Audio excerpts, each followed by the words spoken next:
KW Continente presenta los análisis y comentarios del ingeniero José Isabel Blandón y Fernando Correa. Muy buenos días, Panamá. Hoy es jueves 10 de junio. Usted está viendo Next Canal 21. Un día en el que llegó Curazao.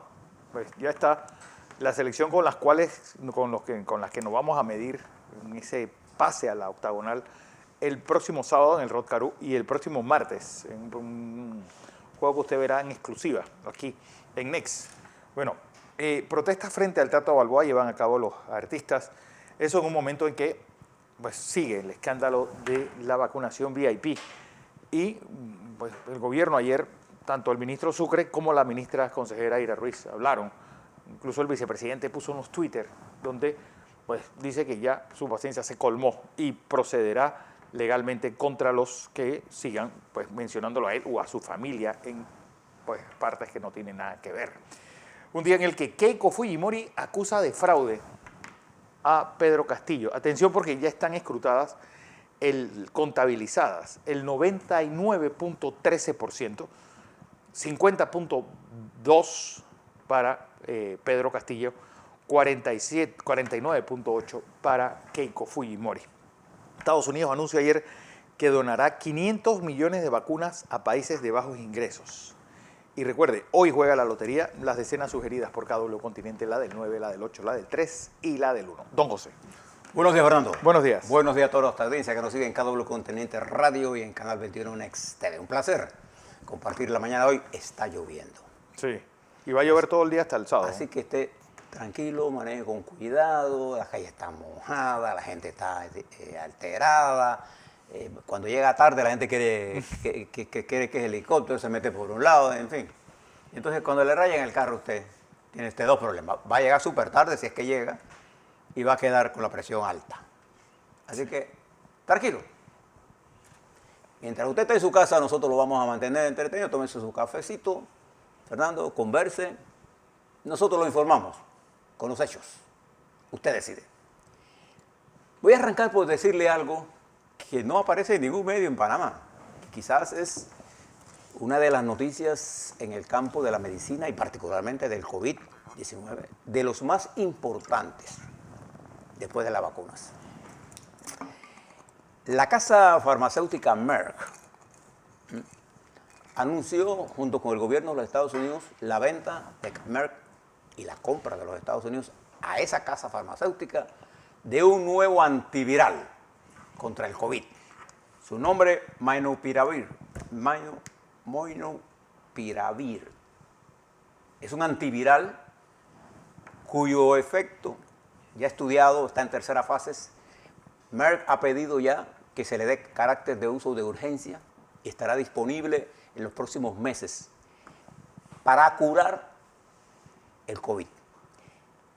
La técnica, la forma en que actúa este antiviral, que es nuevo, es que él se va y hace cometer un error al DNA del virus y le impide reproducirse. Aplicado tempranamente, según la farmacéutica y los estudios de la FDA, en los primeros 5 días de detectar los síntomas, él tiene un efecto extraordinario para evitar que usted vaya a cuidados intensivos o que vaya a hospitales. O sea que si nosotros tenemos, es una pastilla, una cápsula de uso oral, es un antiviral de carácter curativo. Le dije a usted que mientras nosotros no tuviéramos la cura ni la vacuna, pero ahora podríamos tener la vacuna y la cura.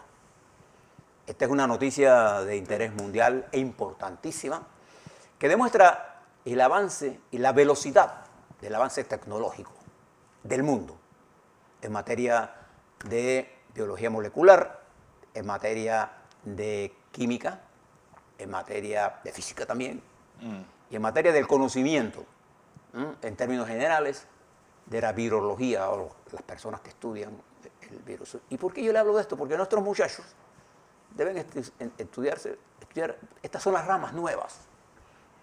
O sea, esta es una transacción que ya hizo los Estados Unidos para tenerlo.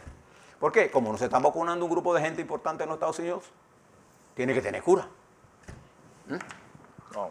y ya hay esta nueva noticia. Usted la va a ver por allí, no la ve usted hoy en ningún medio, que es una de las noticias, diría yo, Fernando, si usted no... Por supuesto. Es una de las noticias más importantes. Por ejemplo, para India, para Sí, países con sistemas Brasil. eficientes de Sí, sí, sí, seguridad porque de hospitales. si nosotros tenemos vacuna y tenemos cura, Que es otro juego es. Ya esto es otro juego. Así que no les doy esto como falta un proceso, pero ya los Estados Unidos se adelantó y compró 1.200 millones de dólares a la Pfizer por esto. Dicen ellos que van a tener 10... Perdón, ¿qué Pfizer? A la Merck, el laboratorio Merck. Un avance importantísimo, anótelo ahí. Nuestros médicos deben ya saber de todo esto porque ellos siempre están más informados que nosotros.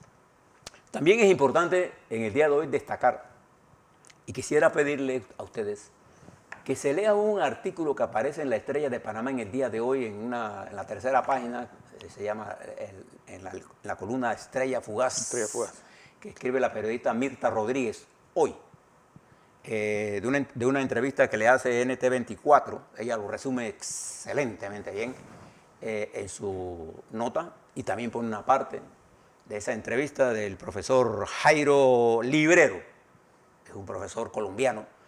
Es la entrevista, Fernando, para describir la crisis de Colombia más integral que yo haya visto. O sea, usted espera de NT24 que la culpa toda se la echen a Venezuela. A Venezuela. Bueno, ciertamente Venezuela tiene su mano metida ahí. Eso es como cajonero. Igual pasa cuando Colombia tiene la mano metida en Venezuela. El que diga lo contrario, él hace un análisis de eso, pero no se detiene allí. Se detiene a analizar las causas estructurales de la crisis. Me parece que es uno de los análisis más integrales que se publicó por la cadena de televisión NT24. Aparece hoy un resumen de ello hecho excelentemente por la periodista Mirta Rodríguez, para que tenga usted eso en la mente. También hoy en Metro Libre aparece en primera página: Castillo se declara ganador en Perú. Le doy las últimas noticias. De acuerdo a la información que yo tengo, que es de las 2:43 de la AM, ahora en el transcurso del noticiero, Fernando tendrá por ahí seguramente una actualización con el 99.99% de las actas escrutadas y con el 99.129 de las actas contabilizadas, tomadas en cuenta ya, entradas. Pedro Castillo tendría 50.204% de los votos. Keiko Fujimori tendría 49.796%. Castillo tendría 8.791.778 votos. 8 millones. Perdón, 8 millones, perdón. Y Fujimori tendría 8.720.337, una diferencia de 71.444 votos. Escrutado esta cantidad, ya está la mayoría, casi todo el porcentaje de votos en el extranjero. Y hay gente que dice que esta es la elección más estrecha. Si estos números se mantuvieran, no es la más estrecha. No es la más estrecha. En la elección de Keiko Fujimori contra PPK, que duró varios días, Sí. la diferencia fue de 49.000 votos a favor de PPK. Le doy los números. PPK sacó 50.124%, 50.1%, y la señora Fujimori sacó el 49.8%, 76%. La diferencia fue de 40.000 votos. Aquí la diferencia está en 71.400 hasta este momento. De las votaciones hay impugnada. Acuérdense que este es un proceso que si la señora Fujimori sale hoy a impugnar 200.000 votos, ella no lo puede hacer. Usted las impugnaciones las hace en la mesa. Todo el que ha estado en proceso electoral, ha sido jurado, no es el candidato que después dice, no, yo perdí y puno 200.000 votos. No, las impugnaciones se hacen en la mesa. De las mesas que se han dejado de contabilizar, usted tiene que esperar que su comportamiento sea muy parecido al que está midiendo. De hecho, en la encuesta de Ipsos, esas mesas fueron medidas. En el conteo rápido de Ipsos, que pareciera que esta era la misma cifra, ¿se acuerdan, Fernando? ¿Qué puede pasar? Que las mesas que sí tienen impugnaciones son cerca de 437. Recuerda que en Perú las mesas tienen entre 200 y 250 votantes. Y tiene que restarle a eso la gente que dejó de votar, que está calculado en un 25%, y la que votó en contra, que son 5%, es el 30% de restárselo del total. Entonces, hay 437, puede haber más, puede haber menos, pero estadísticamente uno debe esperar el mismo comportamiento, porque con el 99% de las mesas ejecutadas uno debe esperar que la estadística sea exactamente muy parecida. No ocurren cambios. Fíjese que a lo largo de usted estudia los últimos días, las variaciones han sido de milésimas. De milésimas. Y a veces de centésimas, y se mueve muy poco. Apenas que hubo representación de todo el país, ahí llegó una tendencia y nada más se ha movido por centésimas. De manera que estas no son las elecciones más estrechas, las de PPK, Pedro Pablo Kuczynski contra Keiko Fujimori. Lo que pasa es que el sistema no se sentía retado. Y creo que la señora Fujimori está usando la técnica que usó el señor Trump cuando perdió las elecciones, que fue de alegar que había un fraude. ¿Se acuerda del señor Trump? Fraude. Y eso se mantuvo para mantener la ilegalidad del proceso.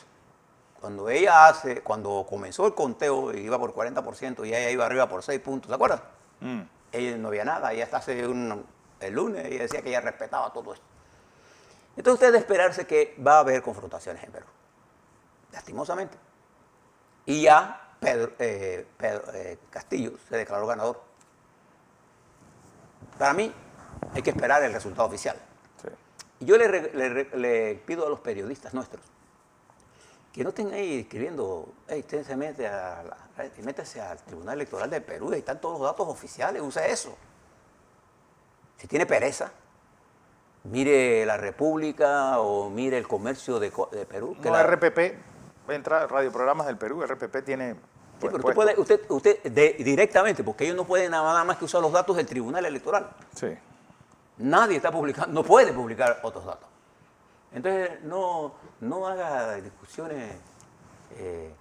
Ayer se dio un incidente en Panamá, Fernando, con respecto a del padre Gallegos, en el programa que dirige Atenógenes Rodríguez, Guido Rodríguez, estaba Carlos Guevara Mann, hablando sobre las investigaciones del padre Gallego. Y tuvo que intervenir José Antonio Sosa, que fue procurador durante ese proceso.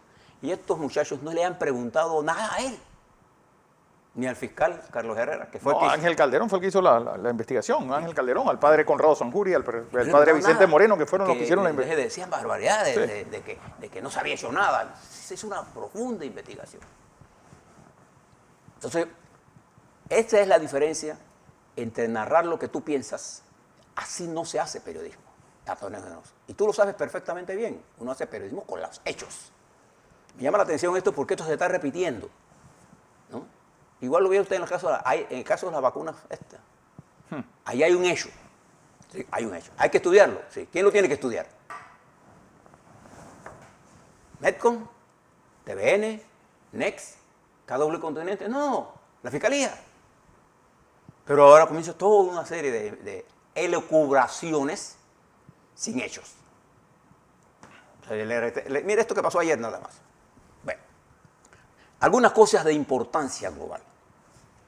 Quisiera darle las estadísticas, si me ayuda Fernando, del COVID mundial. Particularmente, primero los datos globales, dónde estamos y cómo está en Colombia y cómo está en Costa Rica, al lado de nosotros. Bueno, en datos mundiales, 175.439.329 casos totales. En el mundo hay 28.860.310 casos activos, con 3.788.333 fallecidos. ¿3 millones? 3.788.333. Casi 3.8. 3.8. Costa Rica hoy amanece con 2.187 nuevos casos, 27 fallecidos y 72.907 casos activos. Colombia, por su parte, amanece con 156.776 casos activos y ellos ya llevan 93.473 fallecidos. Ayer hubo nuevos 24.233 casos. ¿Cuántos casos activos hay? ¿Ah? ¿Cuántos casos activos tiene Colombia? Colombia, 156.770. Fíjese lo que está pasando. En Costa Rica, la proporción entre Panamá y Costa Rica ha bajado a 9 Sí, veces bajó más. de 12 a 9. Sí. Dice, nosotros estamos subiendo. Eso es lo que quiere decir eso. Y ellos están bajando poquito, pero están altísimos con respecto a donde estaban.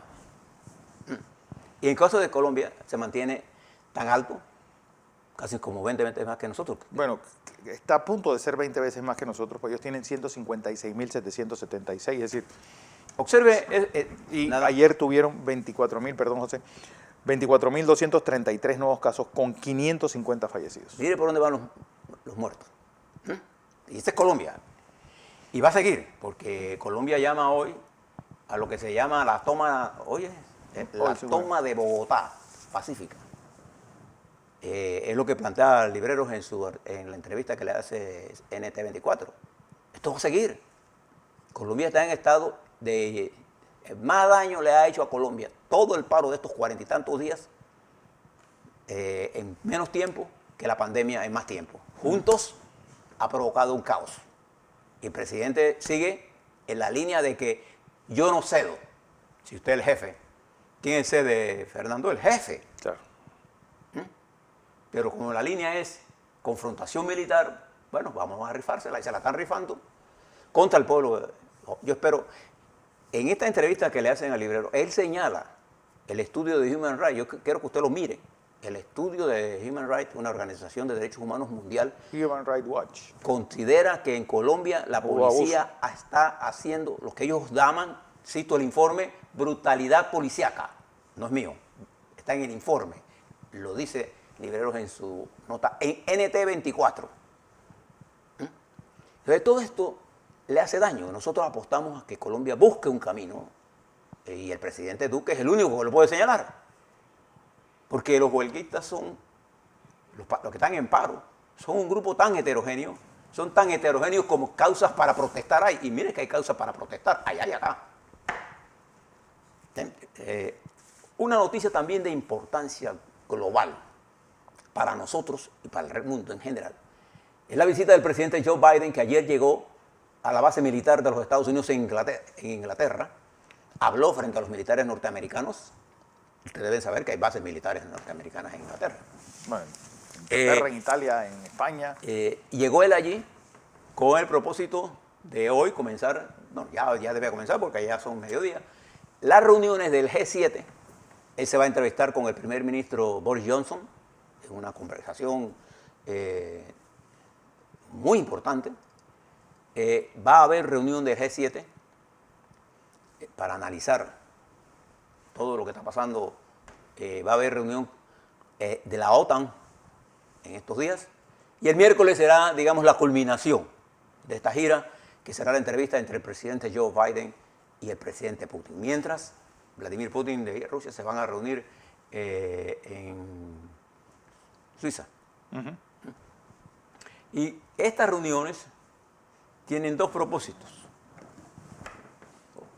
básicos. Uno, primero afianzar la alianza entre los Estados Unidos y Europa, que la deterioró mucho el presidente Trump, para enfrentarse entonces Biden a un Putin sin el resquebrajamiento de la unidad europea norteamericana. Los rusos ahora dicen que Europa se ha plegado a las rodillas de los Estados Unidos. Europa y los Estados Unidos, Fernando, siempre han sido aliados estratégicos, con las diferencias que tienen. Y mira que hay diferencias. Alemania no tiene la misma concepción ni desarrollo tecnológico que los Estados Unidos, pero es una de las grandes potencias del mundo. Alemania es más potencia Industrial que Estados Unidos. industrial que no solamente que Rusia, Bueno. by far. Bueno, Rusia, Inglaterra, Francia, Italia, Alemania son potencias mucho más grandes que Rusia, pero por mucho. No, económicamente son Pero lejos. La segunda potencia del mundo es la República Popular China. Bien. Este diálogo sigue el camino, porque este diálogo está cimentando relaciones que van a tener influencia en el mundo. Y en el mundo nosotros. Porque viene el ajuste ahora del cinturón de lo que va a ser el nuevo reparto del mundo. Y nosotros somos parte de esa geografía mundial. En paralelo a lo que está ocurriendo eso, el presidente de China, Fernando, hace unas declaraciones, Xi Jinping, que son, para mí, de extraordinaria importancia a la que le debemos prestar atención. Xi Jinping le dice a su partido que la diplomacia china tiene que cambiar. ¿Te recuerdas que yo le había dicho que los chinos habían elevado el nivel de confrontación y de insultos? Nada más recuerde aquella reunión que se hizo en Alaska, ¿no? En donde el que no hubo nada. Es decir, canciller y el representante del Buró Político del Partido Comunista Chino fue a sacarle la ñ a los Estados Unidos, al secretario de Estado de los Estados Unidos, Anthony Blinken, y se ha formado una discusión antes de comenzar la reunión, pero en términos durísimos que esa no era la diplomacia china. Entonces, ¿qué plantea Xi Jinping? Hay que presentar un rostro más amigable de China. Nos estamos quedando aislados. Al final, esto no lo dijo él, este es mi análisis. Nosotros tenemos que recuperar el terreno perdido porque la gente no nos está creyendo. Xi Jinping. Y entonces China va a tener que hacer un ajuste estratégico a la forma en forma, porque acuérdense que forma y contenido no solamente las cosas que yo digo si tienen o no valor, es como yo las digo. Forma y contenido es una ley de la dialéctica. Entonces Xi Jinping está llamando la atención a que su partido no puede estar en esta guerra de guerrilla, disparando como estamos aquí en Panamá. Sí. Xi Jinping está haciendo un llamado a sus cuadros a bajar la guardia frente a la confrontación por los peligros que significa el lenguaje crudo y a veces sin argumentación, porque recibes la misma, solo que el nivel de impacto en China, que es una potencia emergente con fuerza, le hace más daño. Nos hace daño a todos. Sí. Igual que en Panamá nos hace daño las campañas que estamos montando. Sin hecho. Preste la atención a esto. Y dentro de esta realidad, fíjese si el mundo está alterado, que el presidente Macron esta semana iba en una ruta por ahí y le dieron una bofetada. Sí. Esto es un ataque que significa la cárcel en Europa y en cualquier lado del mundo, porque es una agresión contra el jefe de Estado. Eso no se hace. Bueno, igual que el que le lanzó los zapatos a Bush hijo, es decir, Ah, ya bueno, el grado de frustración que tiene uno en esta crisis ya es inimaginable. Y entonces recuerde también algunas cosas más. Hoy, la Corte Suprema de Justicia de Brasil, en la mañana de hoy, el Pleno de los magistrados decidirá si los juegos de la Conmebol se van o no a hacer. Si declara la demanda procedente, no hay juego. Y si dice que sí, habrá juego. Eso lo vamos a ver hoy, el destino de los juegos. Mientras, la situación política y la situación de Brasil, Fernando, si usted tiene los números por ahí de Brasil, de la pandemia, son de espantos. Bueno, y encima el ministro de Salud le dice a las selecciones que no es necesario que se vacunen antes de ir a jugar la Copa América.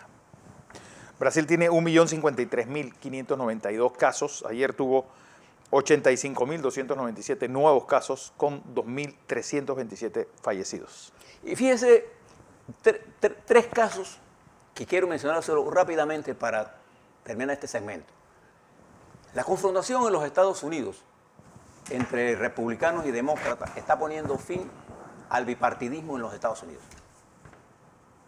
Y el presidente Biden a su regreso va a tener que tomar la decisión de imponer en el Congreso con una mayoría de 50 con la señora Kamala Harris decidiendo para salir de este impasse.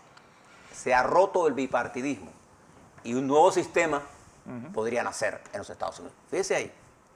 En Israel, otro de los países geopolíticamente importantes, no solamente por su papel que juega en el Medio Oriente, sino por su nivel de fortaleza militar y avance tecnológico. Y su base tecnológica.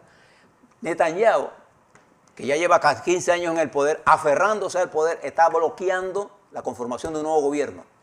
Y ha utilizado los mismos términos de Trump para acusar de fraude electoral a una cosa que ya se hizo. No hubo fraude en las elecciones. Él está hablando de fraude porque se hicieron una alianza contra él. Eso es un derecho. Pero observe, porque este fin de semana se debe resolver este problema. O quiebra él la alianza o él sale del gobierno y tendrá que enfrentar juicio, porque fíjese la fortaleza de la democracia israelita. El primer ministro en Israel es objeto de una investigación y de un proceso. Y la razón por la que él se quiere aferrar en eso es que él es mucho más susceptible siendo ex primer ministro que siendo primer ministro. O sea, aquí hay una situación en juego. Y muévase de allá, Estados Unidos, Israel, muévase a nuestra región. Fíjese lo que está haciendo Nicaragua. Todos los días el señor Ortega y su combo nos sorprende con la incapacidad, la prepotencia, llámelo como quiera, de las cosas que hace. Hay 7 altos dirigentes ya detenidos por la famosa ley que pasaron, que la oposición nicaragüense desde el principio catalogó, y el que se lea esa ley, de que enemigo del país es todo el que ellos decidan. Fíjese que solo basta que lo califiquen a usted como conspirador o enemigo de la soberanía del pueblo nicaragüense. Vaya a entender usted qué significa eso. En las democracias todo el mundo discrepa. Claro. Que yo piense diferente al presidente Cortizo aquí en Panamá, eso es parte de la vida. Pero por eso no yo quedo preso, quedo inhabilitado. Pero 7 dirigentes de ellos, 4 candidatos presidenciales están presos. E inhabilitados algunos ya para correr. Y él llama a esto un claro ejercicio de la justicia. Oh. Ese el drama que está ocurriendo en esa nación, el drama que está ocurriendo en Colombia, el impasse que hay en Perú, en la que hay unas claras cifras. Y yo les dije a ustedes que habíamos que esperar, y yo soy todo partidario que hay que esperar. Pero ya Fujimori saltó hablando de fraude, y cuando usted habla de fraude es porque usted sabe que ya perdió y que necesita quitar votos a la fuerza. Y sería un grave error del ejército peruano o de las fuerzas creer que pueden hacer eso sin un levantamiento nacional. Mire Chile, con todas las medidas que se han tomado últimamente, las amenazas sobre Chile en materia financiera, la caída del peso, la devalorización del propio Chile. Y en el medio de todo eso, políticas que se anuncian en el mundo sobre minería, sobre cobro de deudas, cobro de impuestos. Y América Latina se vería muy poco beneficiados de eso, Fernando, porque nosotros tenemos muy pocas casas matrices en América Latina de los grandes consorcios. Pero habrá que buscar una fórmula. Y eso afecta el mundo. Por ahí vi un comunicado de la campaña First Quantum, con los comunicados que salen así en los medios de comunicación, que no tienen ningún tipo de explicación sobre el tema central, porque lo que Panamá está discutiendo centralmente con ellos es un problema de que paguen más. Los comunicados le pueden quitar los nervios a los altos ejecutivos de First Quantum, pero no convencen a nadie. Poca gente se va a leer eso. Eso no tiene ninguna importancia en materia de comunicación para esa empresa. La discusión está en otro lado. Ni siquiera escuchan el ruido que genera la opinión pública. A la vuelta vamos a hablar de los números de Panamá, donde estamos parados. Vamos a hablar sobre las vacunas y vamos a hablar de la respuesta del vicepresidente de la República, unos 3, 4 tweets, en la que sale a defender a su familia por las vinculaciones que se están haciendo, de estas cosas que yo llamo la utilización del bochinche como elemento sin el argumento de los hechos, porque el argumento de los hechos solo lo pueden tener los fiscales. Y aquí se abusó de eso, Fernando. Hombre. Y quienes están haciendo uso saben cómo abusaron de eso. Y la consecuencia de eso fue la fragmentación de la sociedad panameña. ¿Queremos seguir en eso? A la vuelta, eso y más. Así es.